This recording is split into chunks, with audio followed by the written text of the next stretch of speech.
Okay. Call the finance committee to order. First item on the agenda is the approval of November 2nd meeting minutes. Is there a motion? So moved. We have a motion and a second. Any discussion? All those in favor indicate by saying aye. Aye. Any opposed? Motion passes. Next item on the agenda is the financial update.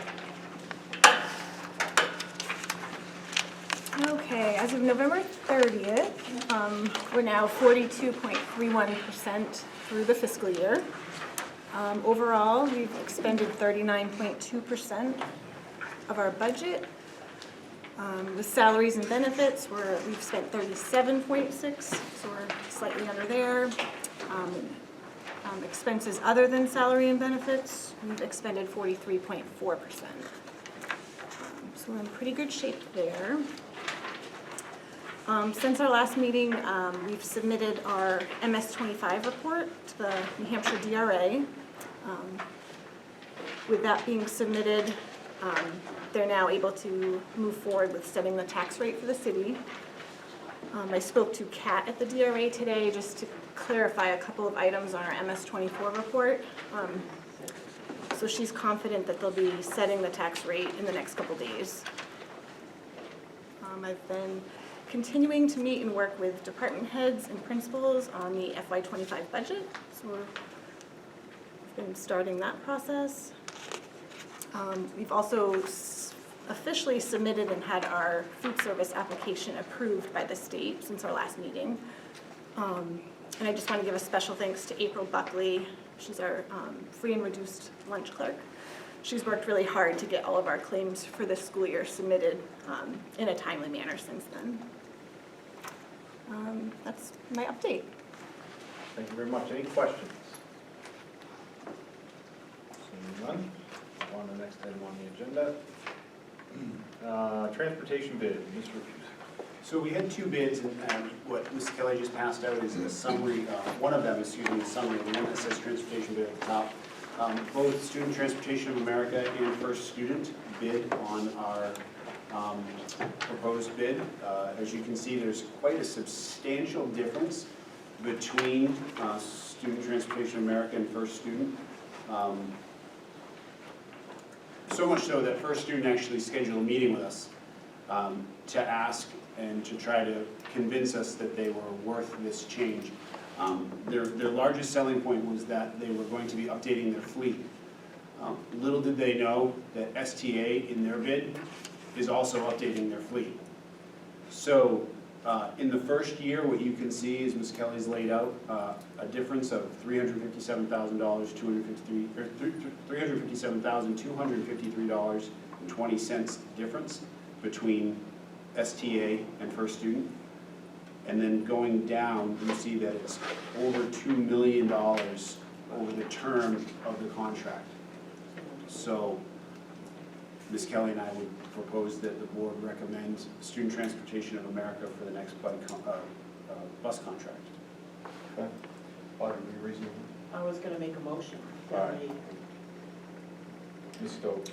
So, I know that First Student had cameras in all of their buses. Is STA gonna be required to have that as well? So that's what I just said, that they're doing that as well. Okay, I just wanted, well, I know you said updating, I just wanted to make sure. So every bus will have a camera in their bus. There are cameras currently in all of the buses. Yep. When I said updating the fleet, like they were saying they're buying new buses. Right, So is STA, they'll be replacing their fleet. With new but buses. in those New buses, buses. there will be cameras That's in part of the every buses. one. Already Because said that? Yeah. I'm just making sure. Thank you. No, I was just gonna make the motion To approve. to approve the bid from STA. Yeah. Do we need the total dollar amount? Do you want the 5-year total? No, we don't. You're fine. It's Okay. fine. You second that. Any other discussion? I just have one. Was there any conversations in regards to drivers? This seems to be a hurdle for every transportation company. I'm not pointing fingers in either services, but is that? We have not had issues with either company, because First Student Services is us right now for special education, and Student Transportation currently does the line buses. Okay. Did you have something, Mrs. Harrington? Yeah, my concern is the bus drivers for STA.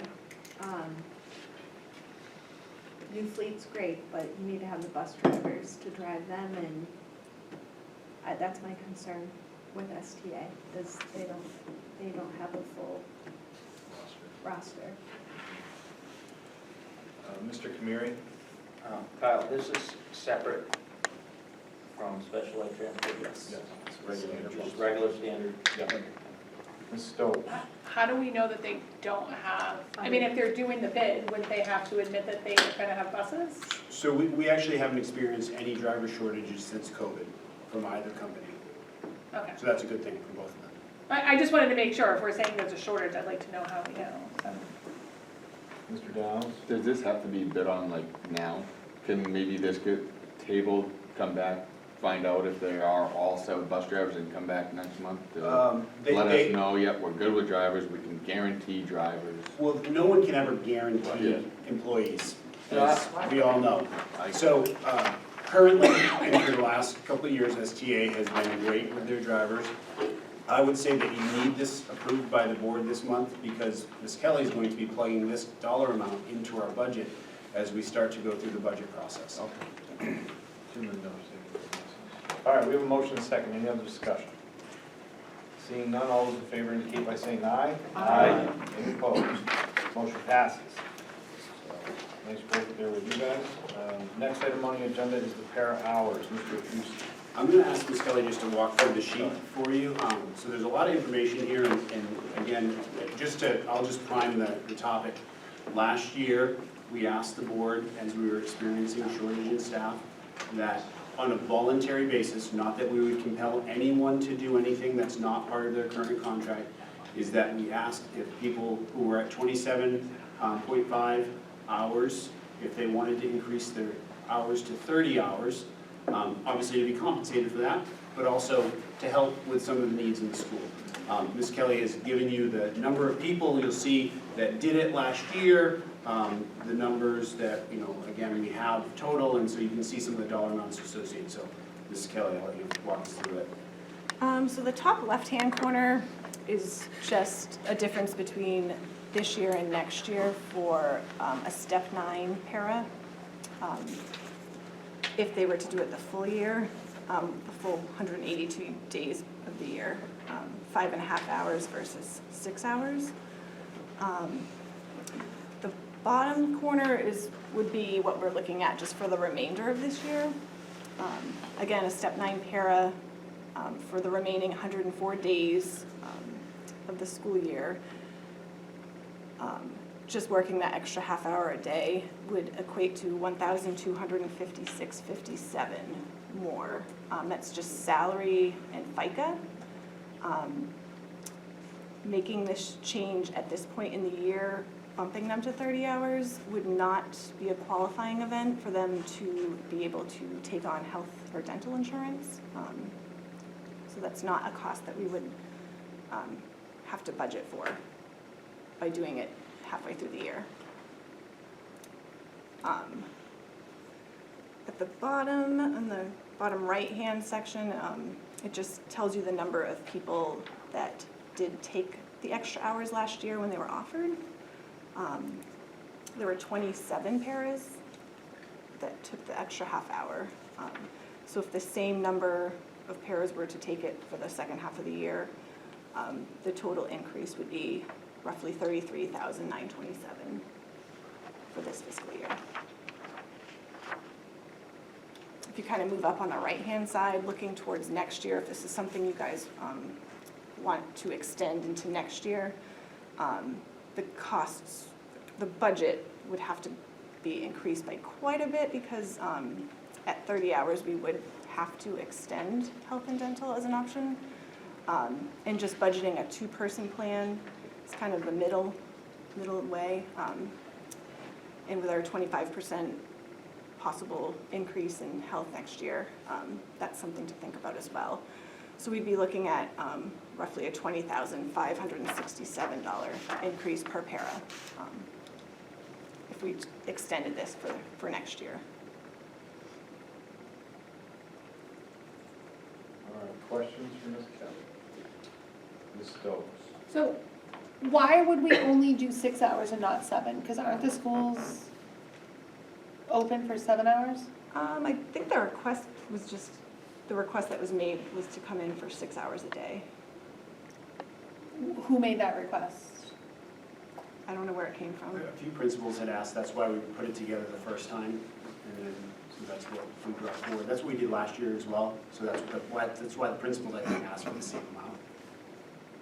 I mean, I'm just saying, like, if you're short paras and there's a student that needs a one-on-one and they're there for 7 hours, I don't think all paras need to work the full 7 hours, but why not have a para there with a child that needs a one-on-one for the full time? Where are you gonna find that other hour? You know what I mean? Like, we can't find the paras to hire. So I know it's an increase, but we're also saving money by not having those paras that we can't find to hire. So the money is there. I mean, if you're gonna hire them for the 6, why not see if they'll do the 7? If they wanted to, I'm sure the principals would keep them. That's it. Right, and that's what I'm saying, like, why are we putting ourselves at 6? I don't think all paras need to work the full 7. I think some, you know what I mean? I think if you have paras that are one-on-one, offer them the 7, so that way you don't have a case manager or somebody else or a student just not having a. Right. I think the reason we didn't do 7 last year, and it was actually part of the MOU, is once you get to 35 hours, you actually qualify for New Hampshire retirement. So that would be an additional cost that we didn't put here, and it would be a cost burden on both the district and the employee. So there would be more, and that was something that was included, I believe, the last time we spoke. It included New Hampshire retirement costs as well. So last year when the MOU was put in place, the RFT attorney actually made it very clear she wanted it stipulated, because I could be a para that works 6 hours, but then if I tutored, right, and I stayed an extra hour, or sometimes I did a little more, and if I went over into it, they wanted to make sure the employee knew that they would carry the burden of that. So that's why I think we kept it at 30, so that they could still do a little, but not get to the New Hampshire retirement threshold. Okay, Paul, would we want them to be able to get retirement if It's they their could? call. It's not ours. I can't hear you. It's a two-way cost, and if Yeah. they wanted to do that, it's something we can look at, but it's not something, when they came to us with that number, so that's what they It would be an additional 10%. Right. Hold on one second.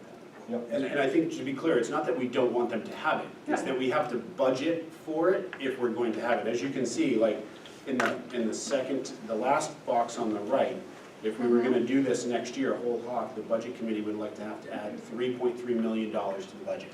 So that's why we're just making sure everybody has all the information they need to make informed decisions. Mr. Kamiri. Well, I just comment was, if we get into the New Hampshire retirement system, it's gonna be another 10 or 9 or 10% of that $18.35 an hour that they're gonna have to take on as well as a district. So now, you know, it is actually more of a burden on the employee in that respect for the retirement system. Mr. Mon. The 6 hours actually came from them as well when they were trying to negotiate. They were looking for 6 hours. And part of it, they said they have a lot of employees that have outside obligations. They like this position because of a little more flexibility in hours, but the 6 hours was their desirable in the meetings. We all thought that it's worth it for them. We wish we could do more. It makes me feel better knowing, seeing the actual numbers that were run based on everything, that we were right in the right track, saying it was about $500,000 just for 25 people. And this is 27 is, 555, so we're right in the right ballpark, just throwing some basic math at it. This is something I just think it needs to be discussed in finance, just like when we went to full-day kindergarten, it just needs to be budgeted correctly. When the budget's put together, I recommend that that's when personnel goes through their aspect of their portion of that budget and tries to see if they can make it possible. We all on the committee felt the value was there in it, but the money wasn't there. So that's how we ended up at the time. All set, man? Mr. Downs? Honestly, I think for the safety of our schools, we need to figure it out no matter what the budget is, where we have to, but as you can see in that email, there's been times where we got one teacher responsible for 60 kids on a playground. So whether we don't think we can we have to figure it out, we don't have a choice. All set? Yeah? Ms. Stokes?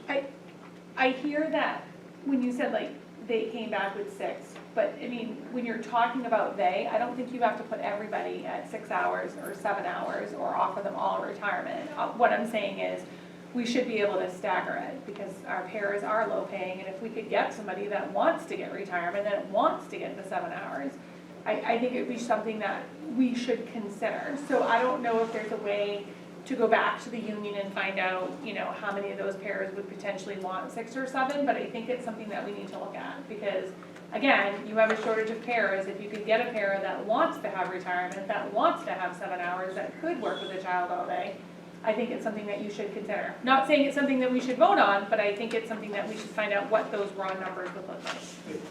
If I could just add, so there's kind of two things at play here, right? There's the present and then there's the future. Yep. So the present is kind of the bottom right-hand box. If we were to entertain a motion to allow me to work with the union to adjust some folks from 27 to 30, we'd be in it for about $30,000 to $40,000, okay? Because, as Ms. Kelly mentioned, currently just a change in hours does not create a qualifying event so that someone would qualify for health insurance, okay? So that's kind of like the present.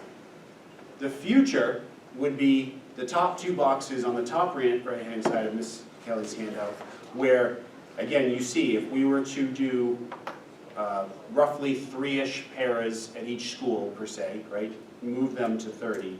We're looking at a little over 500,000, right? We go to 48. We have to budget in the budget cycle 987,000. If we're going to do them all, we're looking at 2.3 because at that time you have to budget that everyone could take insurance. It's not that they would, but that they could because it's a benefit that they may take, and if you don't plan for it, right, it could be upside down. So there's the present at the bottom right-hand corner, and then the future. I would ask the board to consider the present motion that may allow some paras to increase their hours to 30 for the remainder of the year. And then I think down the line, the board during the budget cycle could consider the impact of potentially moving forward with other designs, and you see some of the dollar amounts associated with that. Did you, Maddie? I just was gonna reiterate that the whole point is we have to take a hard look when we look at the budget, but we need to take care of the immediate need for the schools. Ms. Keynes, did you raise your hand? Sandy? Well, I did, because I'm not understanding the difference between 30 hours and 35, which gives them a retirement system apparently. Yeah. But none of this refers to 35 hours. No, It's- we're talking it's about 5 if and a they half got and to 6. that. We're talking about the 7 hour. So they're not retired, if they get 6 hours, they're not eligible for the Correct. retirement system. All right, Or but 7 why hours. is it in 2025? Is that because of the contract? So in That they're 2000, getting the health insurance? so That yes, they're not getting? so you would have to budget in the health insurance, which Right, but is they're the, not getting health insurance this year. Correct. some could if they qualify for it, and they may have taken it, but like right now, changing their Oh, yeah. hours only doesn't make it a qualifying event. Right. For how many numbers there that indicate that they're getting it, right?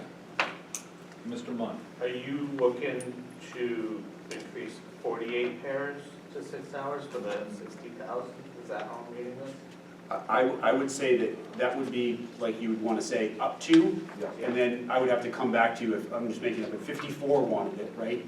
I would come back to you. Accommodate that, yeah. I'll make the motion to increase the work hours from 5.5 to 6 hours for up to 48 pairs till the end of the 23-24 school year. I'll second. We have a motion and a second. Any additional discussion? Ms. Stokes? So I do like it, but I want to just comment to Mr. Bolio's comment. I agree with you. I think we need to look at it for the next fiscal year, which is where I think we dropped the ball last year. Because we did this last year, and then we didn't look at what we could have done this year. So I fully agree that this should happen, but I think we need to look at it as far as the budget. So, you know, do we increase them to 30 hours? Do we look at increasing them to 35?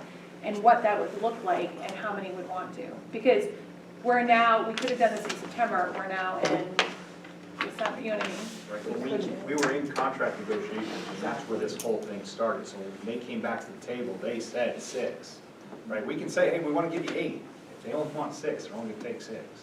So I understand what you're saying, but I think there's more of a dynamic there that has to be had from their side than our side. So we can ask the question, but I think we're the cart's before the horse in that position. No, I'm saying we need to look at it for next year, but right now they're only at 5.5. We should have upped them at 6 come September, Wow. is what I'm saying. Okay. But the- Ms. Harrington? This is more of a logistical question. So we put it out to paras at all the buildings. Obviously, all of our buildings have some sort of need. If there's a building where none of the paras currently at that building want to step up to the 6, could there be movement? So if there's like 4 paras at William Allen and 0 at Chamberlain, could you move some William Allen It won't over to be, Chamberlain? it won't be a even allotment across it. It'll be up to 48 as we deem appropriate. But if like there's a building that's in higher need and no one is willing, we can move, we can shift? Ask for volunteers to move? This would be all voluntary. Remember, there's no set number. We're not saying only 3 at a school. We're saying up to 48 across. Yeah. One school could have 10, one could have 0. Right. But if the school that has 0 needs, We can't compel them to do it. It's against the law. okay, thank you. Okay. Any other discussion? Seeing none, all those in favor indicate by saying aye. Aye. Any opposed? Motion passes. Item number 5.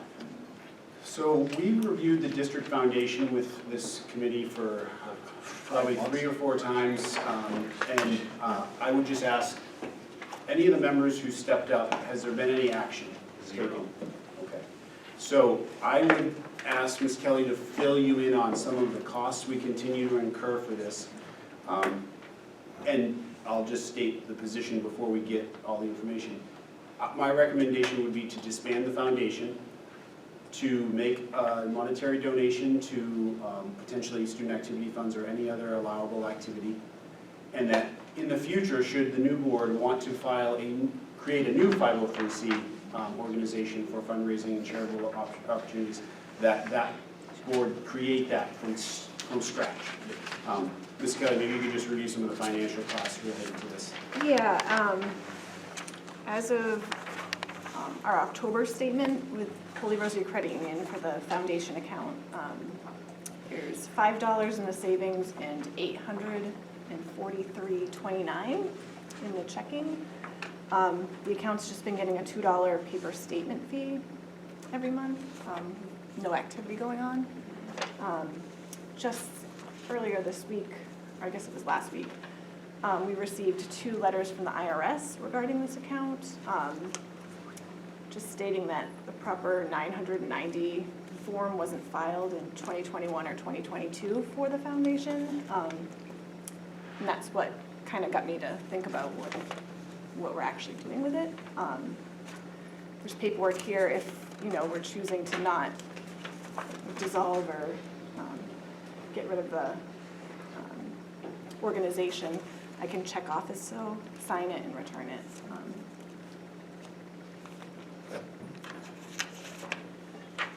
Dave first. So, I get a couple of parts of the question, but are there any fines associated with that IRS application? I didn't see anything, no. Okay. I did reach out to our auditors just to have them look at it, because it's nothing I'd ever seen before. And secondly, as far as dissolving, if we were to vote to dissolve it, the people on signature cards have to, as far as dispersing the funds, who is around, if you will, or responsible for being on the signature card to disperse funds as we see fit? I mean, this body doesn't have to charge it as those funds. Yeah, I did contact Holy Rosary Credit Union last fall, when Linda had been put on leave and these statements were coming in. So the 2 people on the account are Linda Casey and Margaret Parker. I don't know that. This body is not responsible for those funds, correct? Yes, no. But what they had said is if for some reason, because it's an organization, we could provide meeting minutes stating what the board's decision was to do, and they could use those to either change signers or, I'm sure, close the account. Yeah, just for legal time. Mr. Bowyer? A couple things, one, it would be the board of the foundation, this board cannot do that. Correct. Okay. So you'd have to have the board members, whoever that is, in the last established, or a Yep. established board have to be made in order to dissolve. So technically, I think it's a separate entity. A 990 does have IRS penalties, in excess of around $3,000. I just dealt with a merger of another institution, and that was one that I called them, they told me, and I said, so let's try this again, how do I avoid this? And they will work with you, so I would recommend calling the 100 number. I think there's always been good intention of this group, just never been followed through. And I know that there might be hopes and dreams down the road, let a new group figure that out down the road. If, obviously I'm not on the finance committee to make a motion, but mine would be to dissolve the organization.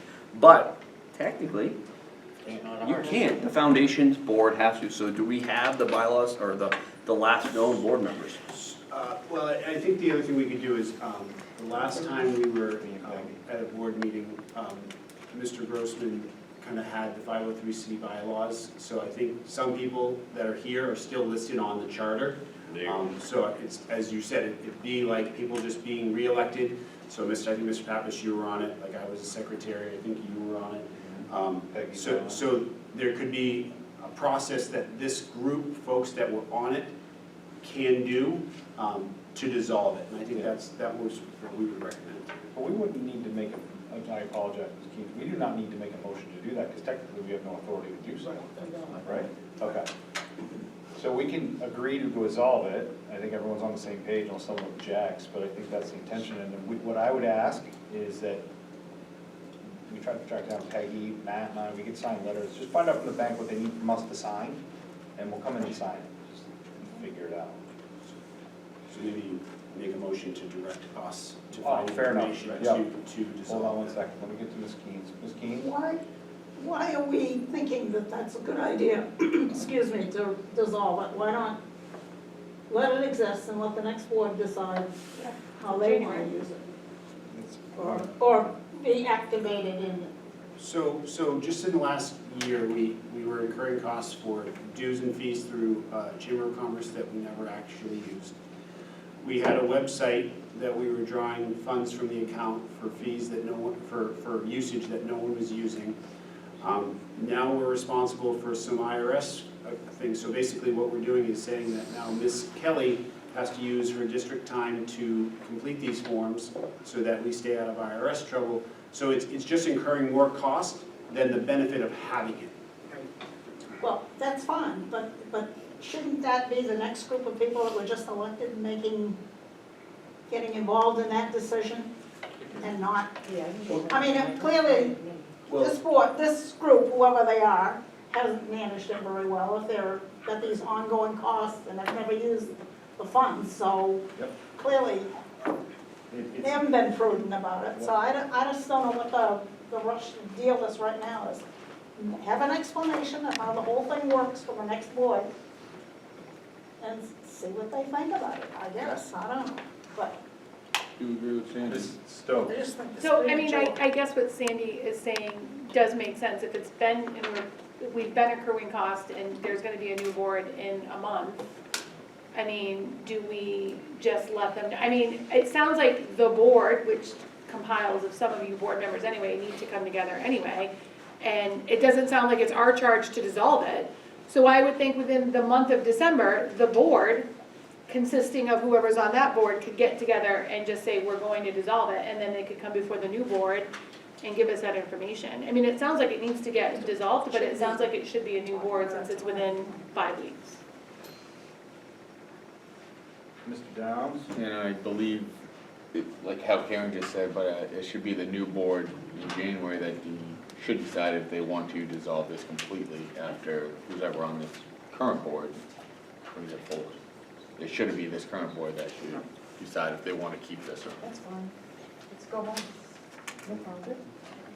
Mr. Bowyer? I just want to, whatever direction it is what it is, just remember that if we start if the organization continues after January 1, you have another tax year. That's all. So there's that convenience of this one, but at the end, it's not this board's call.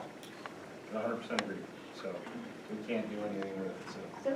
Are there bylaws or any of that paperwork on this whole foundation Sure. someplace? Can you send it to us? Are they on the website? I don't have it.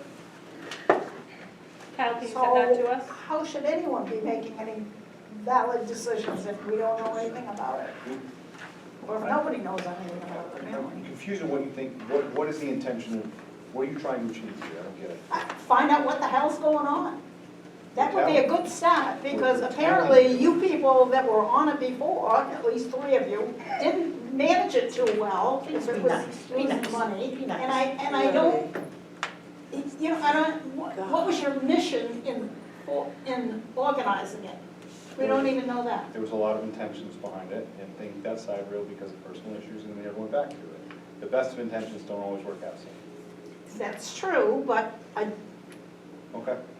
you must have had some, if We do. if I they were don't have good them on me. intentions, I'll get you the then information why so you would can do we your want, homework. why would we want to encourage the board, not this board, but the Let's- board that has the authority, Let's be to very just clear. dissolve it? Why This not? board does not have the authority to say yes or no to that. I agree. So what, Why were we, So why are we even discussing it? Exactly. That's the question. That's Why are we exactly right. discussing it at all tonight? exactly right. That's Anything else? Finally got there. I guess just to simply answer your question, it's because it's incurring a cost to the district right now. Right. So that's why we're talking. Because what? The We're district's incurring a covering cost to costs. the district. The district is paying money for this organization that's doing nothing. That's why we brought it to your attention. Okay, anything else on that? Perfect. COVID stipend. So as you remember, we had a retention proposal that we brought before the board, and you did. This past November, the first pay period in November was the third and final installment of that memorandum of understanding between the unions and this board.